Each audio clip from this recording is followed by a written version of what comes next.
Hey everybody, Questwise here, and today I want to talk about Pulp Alley again. I have a lot of people that I play with. Sometimes I play Warhammer 40,000 with them. Sometimes I play Star Wars Legion with them.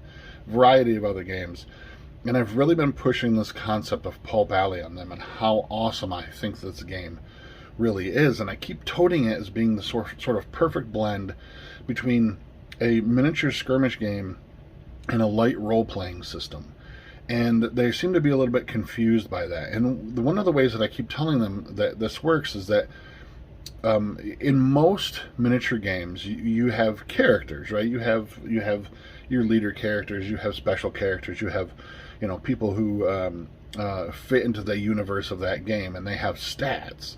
And that's no different than Pulp Alley. So here we have Lucky Dundee, and you can buy these cards directly from Pulp Alley, where the characters are already statted out.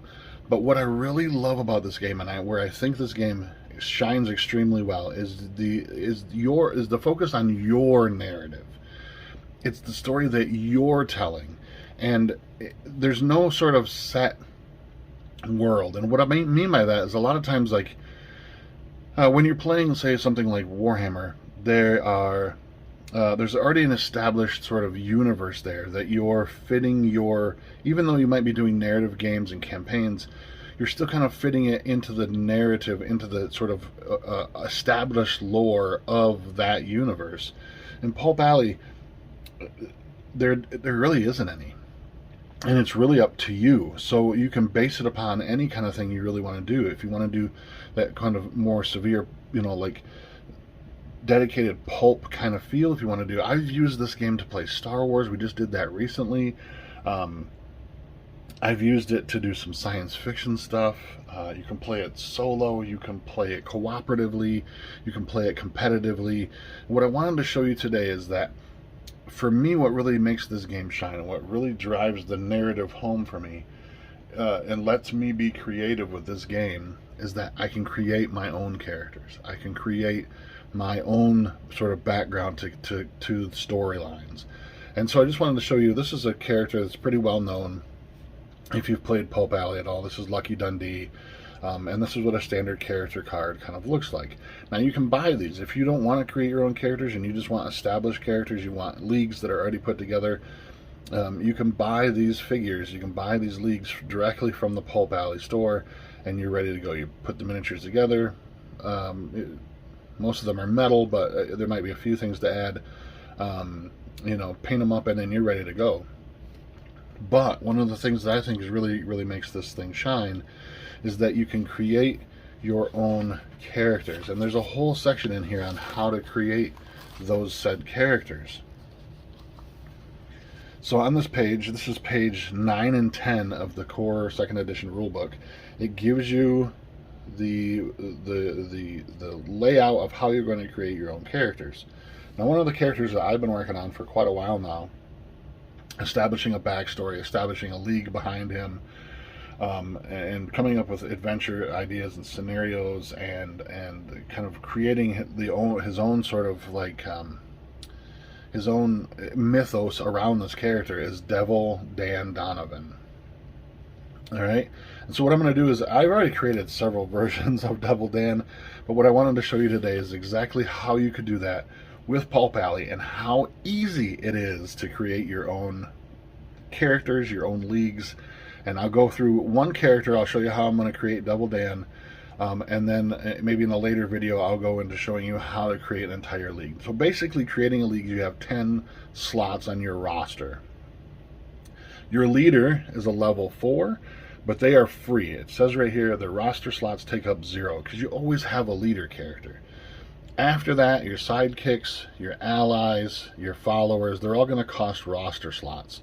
So you can have a sidekick. You can only have one sidekick per thing. It tells you right up here. Cannot normally include more than one. There are ways to break that rule. There are perks and stuff that I'll show you in another video.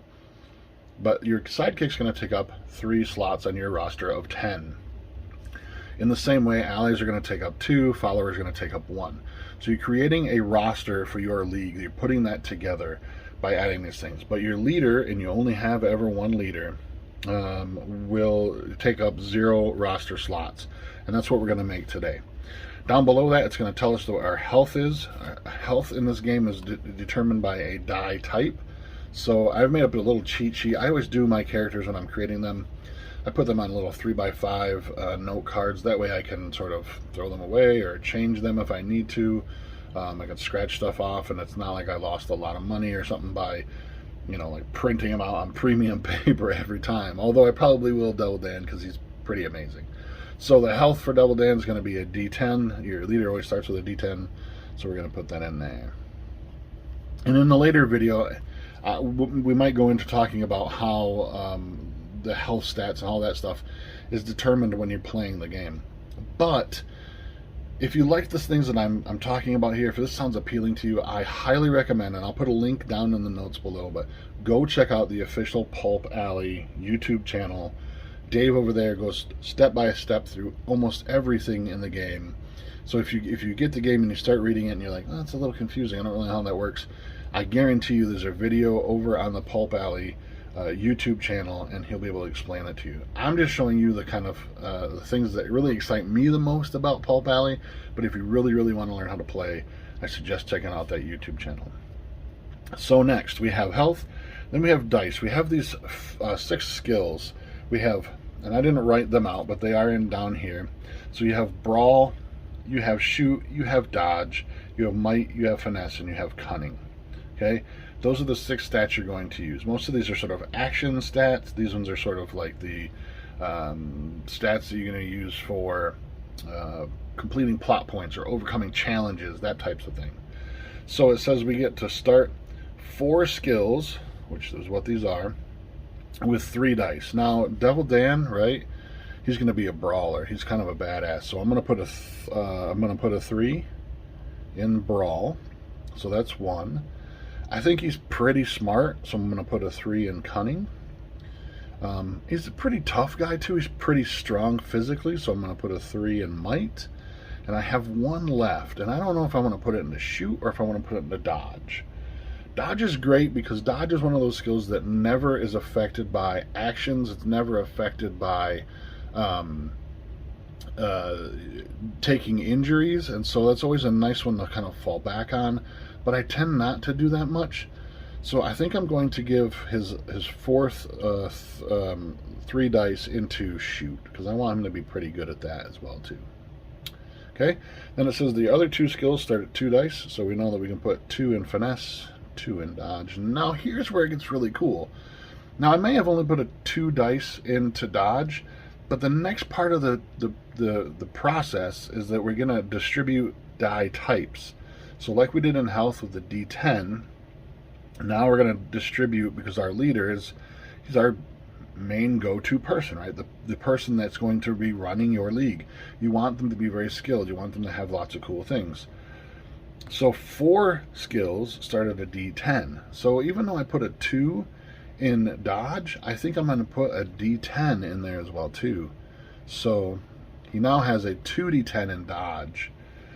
We got 3 more. Of course, brawl is going to get a D10 because I want him to be really tough. I think I'm going to put a D10 in cunning, so he's got 3D10. That's how smart, how whip crack his demeanor is as far as like comebacks and how smart he is at overcoming intellectual obstacles. And I have 1 left, and I think I'm going to put it into might.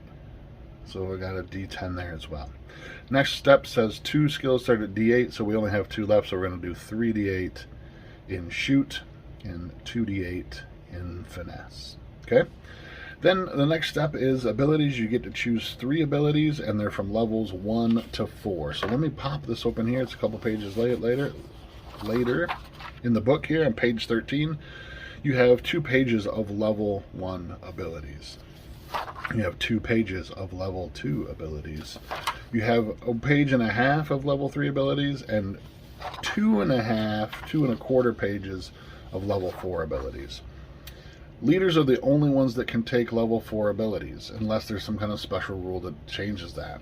But, so I always start at level 4. You can take any combination of these. If you wanted to take 3 level 4 abilities, or you want to take 3 level 1 abilities, it's really up to you, and how you sort of view your character that you're creating is going to be when it comes to the narrative of the story and how they're going to play out on the tabletop.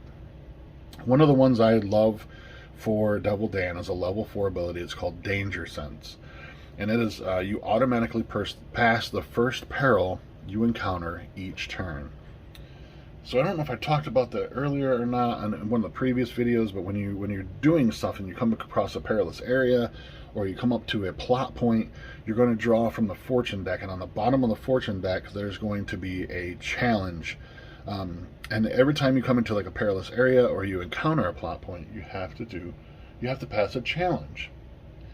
Or you have to pass a peril, which means you're going to be rolling some dice based upon what skills you have here. And if you get successes, which is a 4+ on any of those dice, you pass that peril, depending on what the level of the peril is. It could be anywhere from 1 to 3. With Danger Sense, you automatically pass the first peril you encounter each turn. I really love this one. I love it on Devil Dan. I think it just really fits his demeanor, is that he's very aware of his surroundings and is not going to get tripped up by a surprise threat that pops up. So we're going to give him Danger Sense. That's our first one.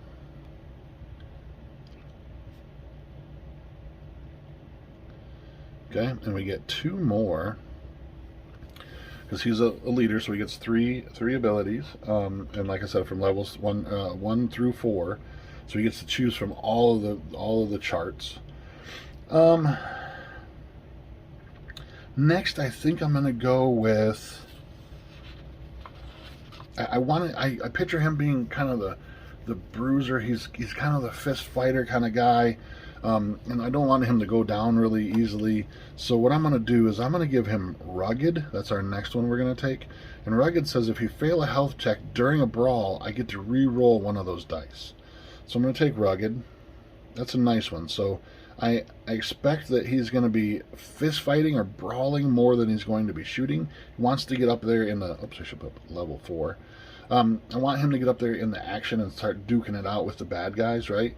And I don't want him to sort of, if he fails a health check, I don't want him to go down on a brawl. So I'm going to give him Rugged to let him redo that.